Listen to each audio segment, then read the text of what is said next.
Soma's baking and cooking থেকে আমি সোমা বলছি। আজ আপনাদের সাথে শেয়ার করছি রুটি পরোটা খাওয়ার একটা সবজি, আলু বেগুন এবং সয়াবিন দিয়ে। সয়াবিনের তরকারি তো আমরা এমনি আলু দিয়ে সয়াবিনের তরকারি খেয়ে থাকি, কিন্তু সয়াবিন দিয়ে এটা একটা নতুন ধরনের রেসিপি, খেতেও কিন্তু দারুণ টেস্টি। তাহলে চলুন দেখে নেওয়া যাক কি করে বানালাম। এখানে দুটো বেগুন একটা আলু নিয়েছি, আলুটাকে কেটে নিচ্ছি। আলুটাকে কেটে জলে দিয়ে দিলাম, এরকম ডুমো ডুমো করে আলুটাকে কেটে নিলাম। এবার বেগুনটাকে কেটে নিচ্ছি, এইভাবে ডুমো ডুমো করে বেগুনটাকেও কেটে নিচ্ছি। আলু আর বেগুনটাকে কেটে নিলাম। এবার চলুন রান্নাটা শুরু করি। একটা কড়াইতে জল ফুটছে, এখানে 50 গ্রাম সয়াবিন নিয়েছি, সেটা দিয়ে দিলাম। সয়াবিনটাকে 3-4 মিনিট একটু ফুটিয়ে নেব। সয়াবিনটাকে 3-4 মিনিট একটু ফুটিয়ে নিলাম। এবার গ্যাসটা বন্ধ করে দিয়ে এটাকে একটা স্ট্রেনারে ঢেলে দিচ্ছি। সয়াবিনটা সেদ্ধ করে একটা স্ট্রেনারে ঢেলে দিয়েছিলাম, তারপর ভালো করে ধুয়ে জলটাকে নিংড়ে নিয়েছি। এবার সয়াবিনটাকে কিন্তু আমি এরকম হাত দিয়ে টুকরো টুকরো করে নেব, এরকম ছোট ছোট টুকরো করে নেব। খুব বেশি ছোট না, মানে একটা সয়াবিনকে 3 টুকরো করে নিচ্ছি। আজকে আমার কাছে ছোট সয়াবিন নেই, সেই জন্য আমি এই বড় সয়াবিনটাকে টুকরো করে নিচ্ছি। আমি কিন্তু মিক্সিতে দিতে পারতাম, মিক্সিতে দিলে কিন্তু একদম পেস্ট হয়ে যেত, সেটাকে ভালো লাগতো না খেতে। একটু ক্রাঞ্চি থাকলে পরে মুখে পড়লে পরে, মানে টুকরো টুকরো একটু থাকলে পরে মুখে পড়লে খেতে ভালো লাগবে। এভাবে সয়াবিনটাকে ছাড়িয়ে নিচ্ছি। গ্যাসে একটা কড়াই বসিয়েছি, সাদা তেল দিচ্ছি।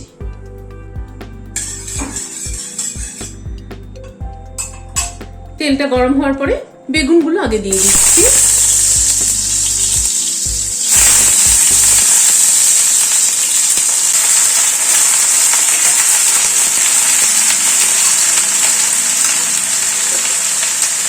বেগুনগুলো দিয়ে একটু নুন ছড়িয়ে দিচ্ছি।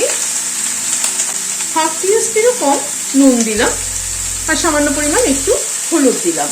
নুন হলুদ দিয়ে বেগুনটাকে আগে একটু ভেজে নেব। বেগুনের তরকারিতে কিন্তু বেগুনটাকে আগে একটু ভেজে তুলে নিলে ভালো লাগে খেতে, তা না হয়তো পুরো একসাথে দিলে পরে সবগুলো তখন কিন্তু ঘেটে যায়, ঘেটে গেলে ভালো লাগে না খুব একটা খেতে। বেগুনটা সফট হবে অথচ ঘাটবেও না, তাহলে কিন্তু বেশি ভালো লাগে খেতে। গ্যাসের ফ্লেমটাকে মিডিয়ামে করে দিয়ে বেগুনটাকে ধীরে ধীরে ভেজে নেব। বেগুনটাকে হালকা করে ভেজে তুলে নিচ্ছি। বেগুনটাকে ভেজে তুলে নিলাম। এখানে হামালদিস্তার মধ্যে একটা মশলা থেতো করে নিচ্ছি। এখানে আদার টুকরো নিয়েছি আমার আঙ্গুলের করের 1 কর মতো, সেটাকে টুকরো করে কেটে নিয়েছি। 8-10 কোয়া রসুন দিয়ে দিলাম। 2টো কাঁচা লঙ্কা ভেঙে দিয়ে দিলাম। সামান্য একটু নুন দিয়ে দিলাম, দিয়ে এটাকে থেতো করে নিচ্ছি। ফ্রেশ আদা রসুন কাঁচা লঙ্কা এগুলো থেতো করে যদি তরকারিতে ব্যবহার করা হয়, তার কিন্তু টেস্টই অনেক আলাদা হয়। আদা রসুন কাঁচা লঙ্কাটাকে থেতো করে নিলাম। কড়াইটাকে ধুয়ে বসালাম, সাদা তেল দিচ্ছি। তেলটা গরম হওয়ার পরে একটা শুকনো লঙ্কা ফোড়নে দিলাম। 1/4 টিস্পুন মতো মেথি দিলাম। 1/4 টিস্পুন কালো জিরে দিলাম।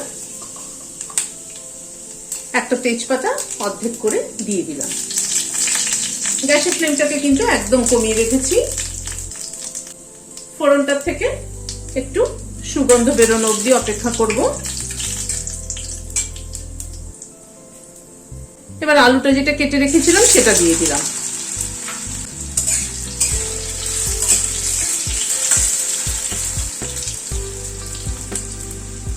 আলুটাকে আগে একটুখানি ভেজে নেব।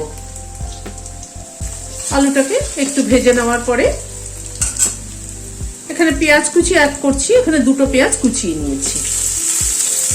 পেঁয়াজের পরিমাণটা একটু বেশি হলে খেতে ভালো লাগে এটা।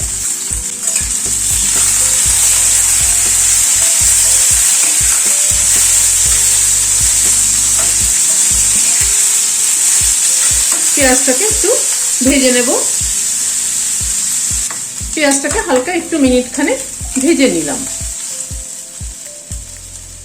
এবারে থেতো করা মশলাটা দিয়ে দিলাম। এই মশলাটা দিয়ে আবার একটু পেঁয়াজের সাথে ভেজে নেব। এই যে মশলাটা থেতো করে দিলাম, তার টেস্ট কিন্তু একরকম হবে।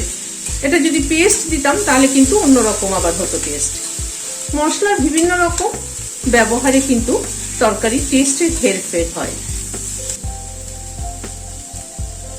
আদা রসুন কাঁচা লঙ্কাটা দিয়ে এই মিনিট খানেক একটু নাড়াচাড়া করে নিলাম। বেশি ভাজলে কিন্তু তার ফ্লেভারটা নষ্ট হয়ে যাবে। এবার টমেটো একটা কুচি করে নিয়েছি, সেটা দিয়ে দিলাম।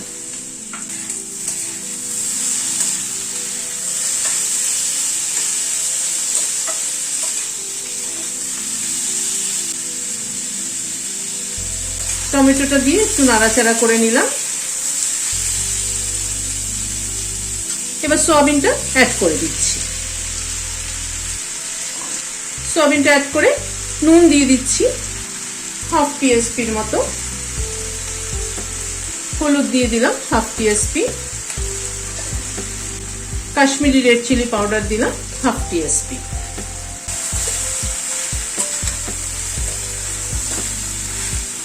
সব গুঁড়ো মশলাগুলো দিয়ে এবার একটু সয়াবিনটাকে ফ্রাই করে নেব।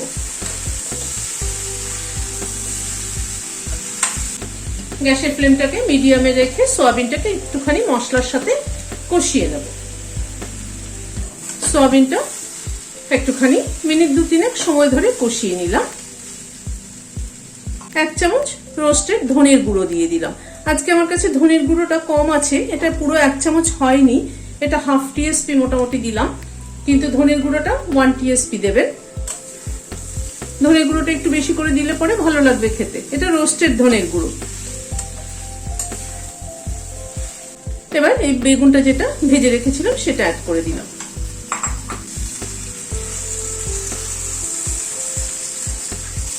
বেগুনটাকে দিয়ে আবার একটু ভালো করে মিশিয়ে দেব।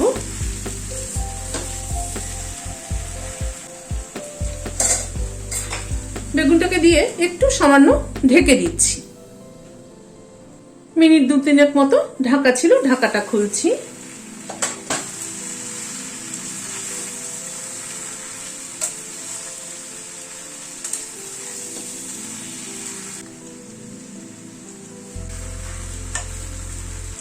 ওয়ান টিস্পুন চিনি অ্যাড করে দিলাম।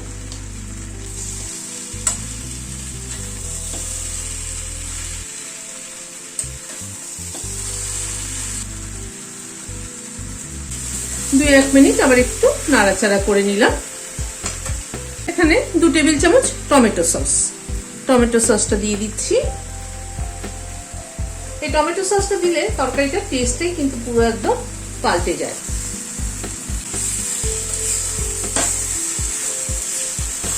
বেশ তরকারিটা না একটুখানি টক টক মিষ্টি মিষ্টি মতো হয়, খেতে কিন্তু দারুণ লাগে রুটি পরোটার সাথে। এমনি আলু দিয়ে সোয়াবিনের তরকারি তো আমরা সাধারণত খেয়েই থাকি, কিন্তু এটা একটু অন্যরকম নতুনত্ব। করে দেখবেন আপনারা, আমার মনে হয় ভালো লাগবে। লাস্টে খানিকটা ধনেপাতা কুচি ছড়িয়ে দিচ্ছি।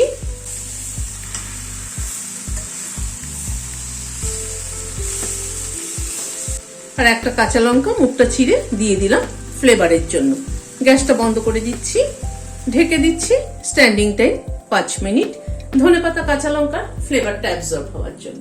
গরম গরম রুটি বা পরোটার সাথে তরকারিটা কিন্তু দারুণ জমে যাবে। রেসিপিটি যদি ভালো লেগে থাকে তাহলে একটা লাইক এবং সাবস্ক্রাইব করার অনুরোধ রইল।